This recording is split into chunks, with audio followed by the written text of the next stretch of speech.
Narsinh Mehta, also known as Narsi Mehta or Narsi Bhagat, was a poet saint of Gujarat, India, notable as a bhakta, an exponent of Vaishnava poetry. He is especially revered in Gujarati literature, where he is acclaimed as its Adi Kavi. His bhajan Vaishnav Jan To is Mahatma Gandhi's favourite and has become synonymous to him. Biography. Narsinh Mehta was born at Talaja and later moved to Junagadh in Saurashtra, Gujarat.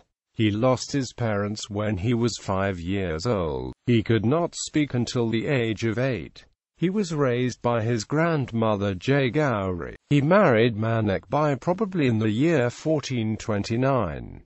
Mehta and his wife stayed at his brother Bansidar's house in Junagadh. However, Bansidar's wife did not welcome Narsinh very well. She was an ill-tempered woman, always taunting and insulting Narsinh Mehta for his devotion. One day, when Narsinh Mehta had enough of these taunts and insults, he left the house and went to a nearby forest in search of some peace, where he fasted and meditated for 7 days by a secluded Shiva lingam until Shiva appeared before him in person. On the poet's request, the Lord took him to Vrindavan and showed him the eternal Ras Leela of Krishna and the gopis. A legend has it that the poet, transfixed by the spectacle, burnt his hand with the torch he was holding, but he was so engrossed in the ecstatic vision that he was oblivious to the pain. Mehta, as the popular account goes, at Krishna's command, decided to sing his praises and the nectarous experience of the rasa in this mortal world. He resolved to compose around 22,000 kirtans or compositions. After this divine experience, the transformed Mehta returned to his village, touched his sister-in-law's feet as reverence, and thanked her for insulting him, for had she not made him upset, the above episode would not have occurred. Indeed, such is the virtue of Lord Krishna's devotee. In Junagadh, Mehta lived in poverty with his wife and 2 children, a son named Shamal Das, and a daughter for whom he had special affection, Kanwar Bai. He revelled in devotion to his heart's content along with sadhus, saints, and all those people who were Lord Hari's subjects, Harians, irrespective of the caste, class or sex. It also seems that he must have fallen into a somewhat ill repute amongst the Nagas following incidents like accepting invitation to sing glories of Lord Krishna in association of devotees belonging to lower social strata. The Nagas of Junagadh despised him and spared no opportunity to scorn and insult him. By this time, Mehta had already sung about the Raslila of Radha and Krishna. The compositions are collected under the category of Shringar compositions. They are full of intense lyricism, based upon pastimes of conjugal love between the Supreme Lord and his most intimate devotees, the gopis, and are not without allegorical dimensions. Far from being something of erotic filthiness of contemporary European works. Soon after his daughter Kanwar Bai's marriage to Sri Rang Mehta of Una's son, Kanwar Bai conceived, and it had been a custom for the girl's parents to give gifts and presents to all the in-laws during the 7th month of pregnancy. This custom, known as Mamaru, was simply out of the reach of materialistically poor Narsinh, who had hardly anything except intransient faith in his Lord. How Krishna helped his beloved devotee is a legend depicted in Mamaru Napada. This episode is preserved vividly in the memory of Gujarati people by compositions by later poets and films. Other famous legends include Hundi episode and Harmala episode, the episode in which none other than Shamal Shasath cleared a bond written by poverty-stricken beloved, is famous not only in Gujarat but in other parts of India as well. The Harmala episode deals with the challenge given to Mehta by Ramandalik, a Tudor Sama king, to prove his innocence in the charges of immoral behavior by making the Lord himself garland Narsinh.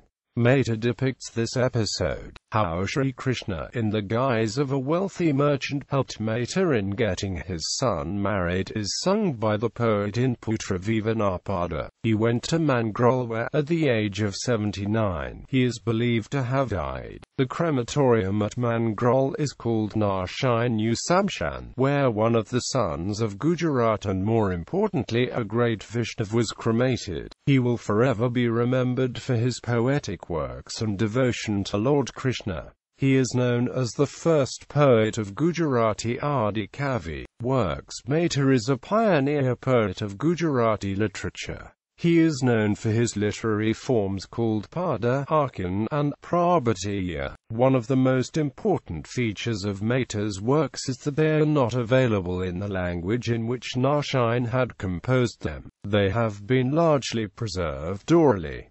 The oldest available manuscript of his work is dated around 1612, and was found by the noted scholar K. Shastri from Gujarat Vidyusabha. Because of the immense popularity of his works, the language has undergone modifications with changing times. Mehta wrote many bhajans and artis for Lord Krishna, and they are published in many books. The biography of Mehta is also available at Guita Press.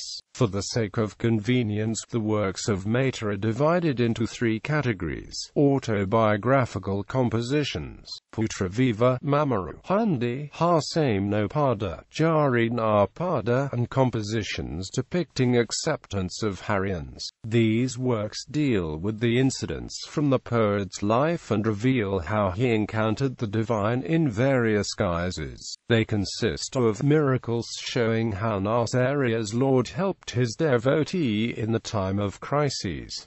Miscellaneous narratives, Chaturis, Sudama Charit, Dana Leela, and episodes based on Srimad Bhagavatam. These are the earliest examples of Akhyaana, a narrative type of compositions found in Gujarati.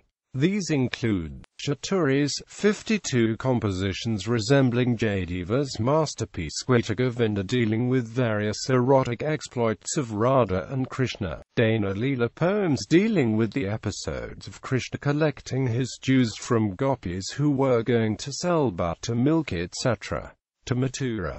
Sudama Charit is a narrative describing the well-known story of Krishna and Sudama. Govinda Gamana, the departure of Govind, relates the episode of Akrura taking away Krishna from Gokul. Surata Sangrama, the battle of love, depicts in terms of a battle the amorous play between Radha and her girlfriends on the one side and Krishna and his friends on the other. Miscellaneous episodes from Bhagavatam like the birth of Krishna, his childhood pranks and adventures.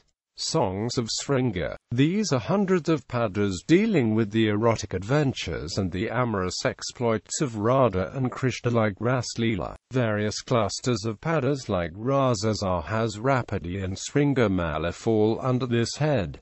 Their dominant note is erotic. They deal with stock erotic situations like the ossified Nayaka Nayika Beda of classical Sanskrit Kavya poetics. C. Vaishnav Jan To, his popular composition. In popular culture, the first ever Gujarati talkie film, Narsinh Mehta, was based on Narsinh Mehta's life.